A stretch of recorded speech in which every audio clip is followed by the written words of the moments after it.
Halo semua, hari ini kita akan membahas tentang teks anekdot dan teks biografi bersama saya Marlina Bumulo. Materi pertama kita adalah teks anekdot. Pengertian teks anekdot. Teks anekdot adalah sebuah cerita atau kisah yang mengandung sifat lucu. Meskipun teks anekdot berisi cerita lucu, tetapi teks anekdot juga bisa memiliki banyak maksud yang biasanya digunakan untuk menyampaikan kritik. Banyak yang menganggap bahwa teks anekdot merupakan cerita yang berisi rangkaian beberapa kalimat lucu. Namun, kriteria teks anekdot bukan hanya lucu, tetapi bisa menyampaikan maksud penulis. Menurut Kamus Besar Bahasa Indonesia atau KBBI, teks anekdot dapat diartikan sebagai sebuah cerita singkat yang menarik karena lucu dan mengesankan. Selain itu, teks anekdot biasanya juga membahas orang penting atau terkenal dan tentunya berdasarkan kejadian yang sebenarnya. Hal ini yang membuat teks anekdot pada dasarnya merupakan sebuah cerita lucu yang ditulis dan dibuat berdasarkan apa yang terjadi di dunia nyata. Meskipun terkesan sebagai teks lucu, teks anekdot banyak menyimpan pesan moral atau amanat dan kebenaran yang dipercayai banyak orang. Hal inilah yang membuat teks anekdot memiliki tujuan untuk menghibur seseorang sehingga bisa tertawa dan bahagia, walaupun membawa maksud kritikan. Dalam teks anekdot, penulis sering tidak memberikan cerita yang detail dan rinci. Hal ini menjadikan cerita yang ditampilkan hanya memiliki dampak jangka pendek.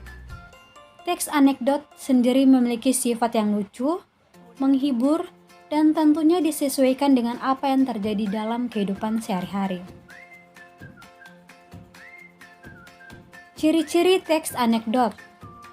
Yang pertama, mampu menghibur dan membuat tertawa. Hal ini berarti teks anekdot memuat beragam kisah lucu atau humor. Yang kedua, memiliki sifat menggelitik. Hal ini berarti teks anekdot dapat membuat setiap orang yang membacanya akan merasa terhibur dengan kisah lucu yang terdapat di dalam teks. Yang ketiga, memiliki sifat menyindir. Dalam beberapa kisah teks anekdot, ditemukan banyak yang dipakai sebagai media untuk menyindir sesuatu, baik itu orang maupun kelompok. Keempat, tidak ada aturan yang ketat untuk membuat teks anekdot. Hal ini menjadikan teks ini biasa digunakan untuk membahas orang-orang penting. Yang kelima, memiliki tujuan tertentu tidak seperti teks yang lain. Teks anekdot lebih fleksibel untuk dibentuk sesuai keinginan dari penulis. Dengan begitu, penulis memiliki sudut pandang yang lebih luas dan bisa menghasilkan teks anekdot dengan maksimal. Dan yang terakhir, kisah cerita yang disajikan hampir menyerupai dongeng. Orang yang hendak menulis membuat sebuah cerita lain yang sebenarnya berhubungan dengan kehidupan saat ini. Tujuan dari teks anekdot. Yang pertama, membangkitkan tawa pembaca. Yang kedua, sebagai sarana hiburan. Dan yang ketiga, sebagai sarana untuk mengkritik.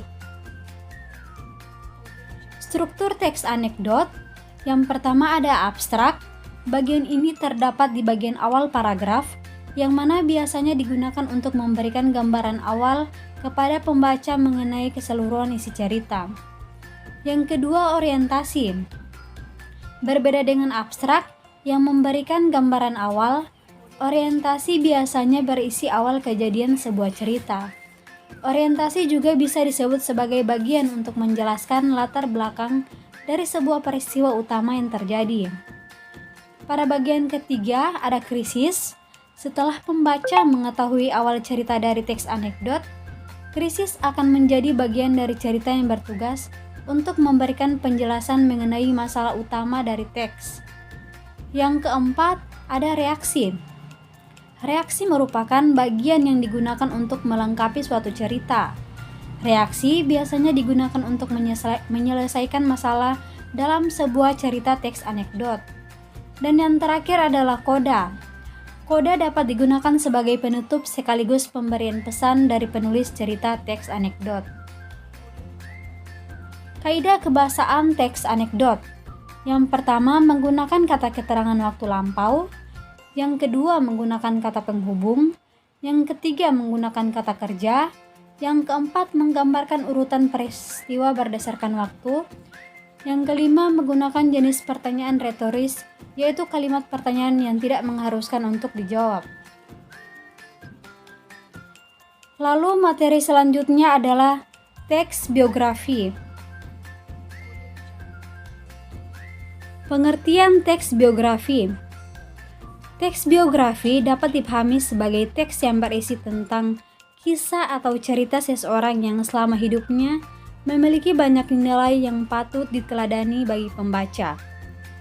Teks biografi pada dasarnya adalah cerita tentang seorang tokoh yang ditulis oleh orang lain. Hal ini dilakukan agar teks biografi dari tokoh mampu memberikan teladan kepada banyak orang yang membacanya.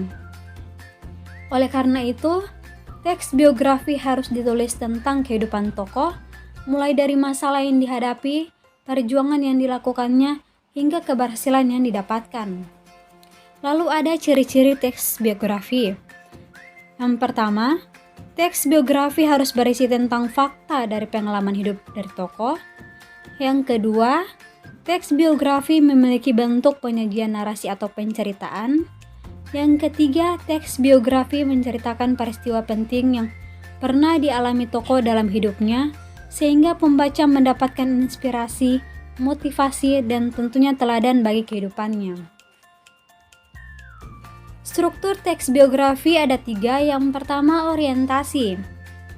Rangkaian orientasi sendiri memuat awalan atau pengenalan tentang tokoh yang diangkat. Pengenalan dari tokoh di awal teks biografi cukup ditulis secara umumnya saja. Sebelum menulis orientasi atau pengenalan pada teks biografi, perlu menyiapkan informasi tentang nama tokoh, latar belakang keluarga tokoh, riwayat pendidikan, hingga alamat rumah dari tokoh. Kemudian informasi yang telah berhasil diperoleh tersebut dapat ditulis dengan menggunakan gaya penulisan naratif. Struktur yang kedua adalah peristiwa dan masalah.